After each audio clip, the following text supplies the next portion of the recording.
আসসালামু আলাইকুম। আজকের ভিডিওটি তৈরি করা হয়েছে সম্মানিত শিক্ষকগণের উদ্দেশ্যে যারা ২০২৪ শিক্ষাবর্ষের ষান্মাসিক সামষ্টিক মূল্যায়নের সঙ্গে যুক্ত রয়েছেন। এখানে মাওসি থেকে যে নতুন নির্দেশনা দেওয়া হয়েছে যে বিষয় ২০২৪ শিক্ষাবর্ষের ষান্মাসিক সামষ্টিক মূল্যায়নের পিআই নৈপুণ্য অ্যাপে যথাসময়ে ইনপুট প্রদান প্রসঙ্গে আমরা সকলেই অবগত আছি যে গত ৩/৭/২০২৪ তারিখ থেকে ২০২৪ শিক্ষাবর্ষের ষান্মাসিক সামষ্টিক মূল্যায়নের কার্যক্রম শুরু হয়েছে এবং এটি শেষ হবে ৩/৮/২০২৪ তারিখ পর্যন্ত।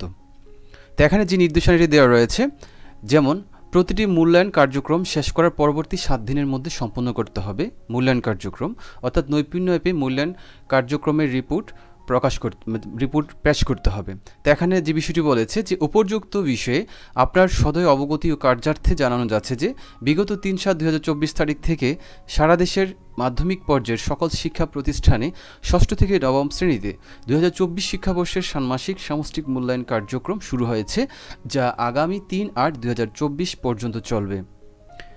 ইতিপূর্বে প্রেরিত নির্দেশনায় সময়সূচি মোতাবেক নির্ধারিত মূল্যায়ন কার্যক্রম শেষে ষান্মাসিক মূল্যায়নের জন্য নির্ধারিত পিআই সমূহের নৈপুণ্য অ্যাপে ইনপুট দেওয়ার নির্দেশনা আছে, কিন্তু শিক্ষা প্রতিষ্ঠানসমূহ কর্তৃক নির্দেশনাটি যথাযথভাবে পালিত হচ্ছে না, ফলে মূল্যায়ন পরবর্তী ফলাফল প্রকাশে বিলম্ব হবে।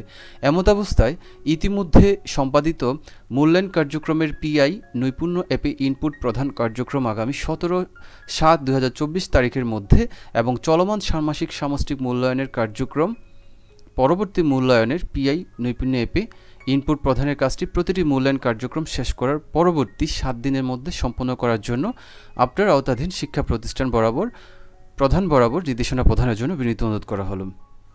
এখানে যে কথাটি বলেছে যে নৈপুণ্য অ্যাপে যে পিআই ইনপুটের যে বিষয়টি সেটি প্রতিটি মূল্যায়ন কার্যক্রম শেষ করার পরবর্তী ৭ দিনের মধ্যে সম্পন্ন করার নির্দেশনা প্রদান করা হয়েছে।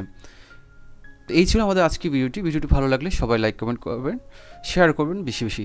সবাইকে ধন্যবাদ, ভালো থাকবেন। আসসালামু আলাইকুম।